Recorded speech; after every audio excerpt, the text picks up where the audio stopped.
Hey, this is a little summary on inmendham and with reference to his final solution. First of all, I mean, looking for final solutions is hand in hand with objectivity. It's hand in hand with having an ulterior motive for looking for knowledge only to justify something.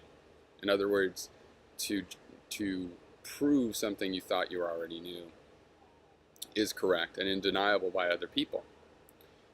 Reality doesn't work that way. I don't know if you've ever noticed, but the word resolve is to resolve.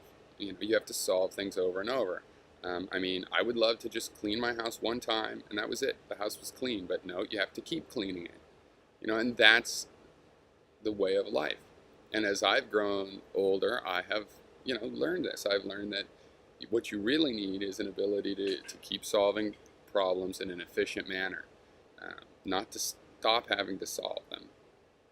Now, of course, there are plenty of cases where we can get rid of things, and it seems like you're not having to resolve it. If we really made slavery totally illegal and eliminated slavery from the world, then we would stop having to solve that problem.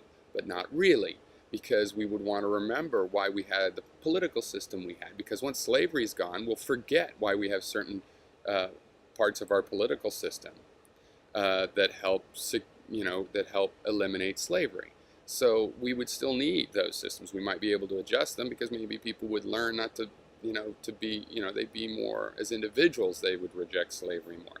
Still, we would be resolving that problem through preventative care. Now, the thing about Gary and his final solution of ultimate wonder being virtual reality, I mean, come on.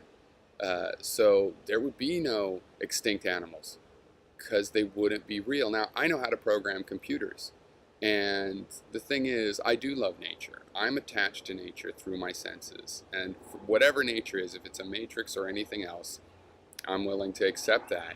I am here to learn from this nature. If I ultimately learn that it was all just a game to play with my head, I'll take that into account when that becomes apparent. But in the meanwhile, I want to learn from the real reality. So I'm one of these people that has to live in the dome that Gary gives. I would go into the virtual reality, but that would be for pleasure and to express myself. It would not replace being plugged into reality with gravity and friction and all of this stuff so that I had something I could learn from. I mean, he says you could have a pet, but the pet would never die. I mean, a pet that a programmer has programmed is not like a real living thing, okay? It's not like a real living thing at all, okay? It's a simulation. And if it acts at all like a dog, then there really has to be a dog in the real world that it's going to be a model of, okay? If all the dogs in the world are gone, if all the pterodactyls are gone, then it's not going to, then the pterodactyl in the virtual reality is not going to move like a pterodactyl. It's going to move like whatever the artist thought or whatever the artist tried to use. So like in Jurassic Park, they're going to make the dinosaurs move like ostriches or something. And it might be a good approximation, but not enough to actually learn from, because all you can learn is what ultimately is what the artist, the programmer, created.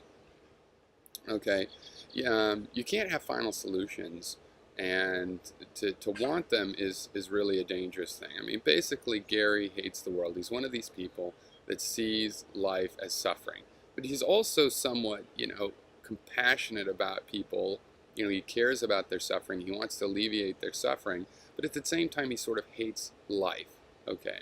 Now, I don't have any respect for that position because I feel that there's really no prison easier to escape than life. If you think life is a prison, it's not that hard to escape.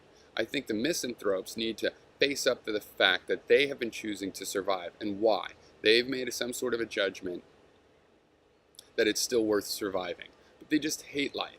There's one of my favorite philosophers, this is a big point of his, is there's all these people that hate life, but go on living anyway, and just, it's inevitable that they express their hatred in such a way that as to try to make, the rest of us hate life, and the rest of us not enjoy life, or to tell us that it's not enjoyable, or that there's something wrong with us enjoying ourselves when life is so fucked up. Why should we enjoy ourselves? Because they hate life,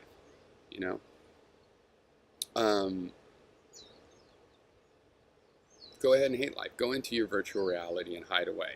Consider that the ultimate, just to live in your dream world, you see.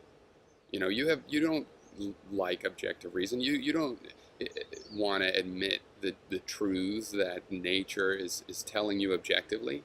You're uninterested. You want to escape. You're an escapist. Gary is an escapist.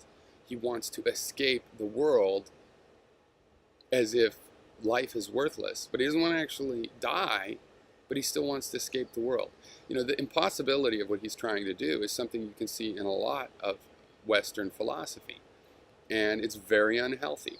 And it leads to a lot of stupid bullshit and a lot of people, you know, judging the world for others. You know, Gary thinks he can tell us that our lives are just part of this big shit factory of nature. You know, he doesn't leave it up to us to say, are we enjoying ourselves? Is the misery still worth surviving for the joy?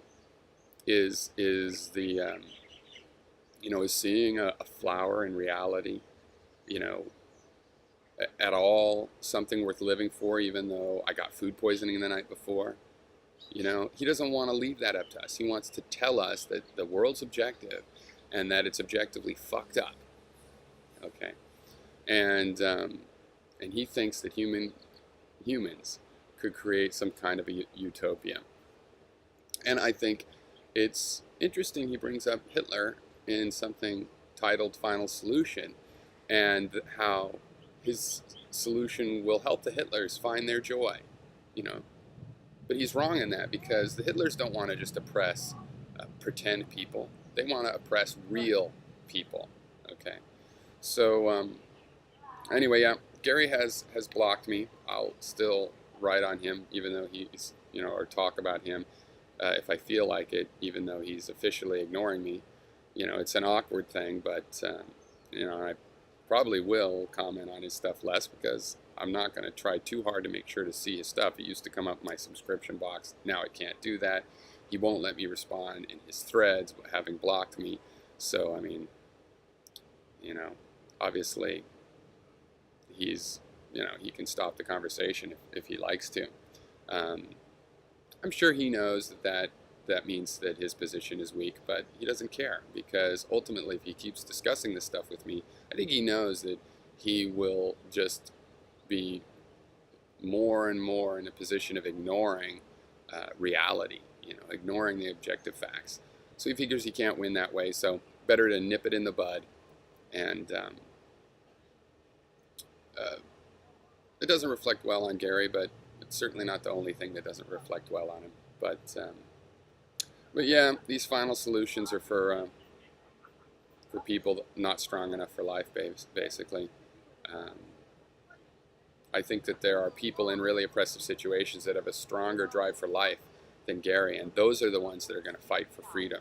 You know, Gary wants to run away into a virtual reality and hide himself away.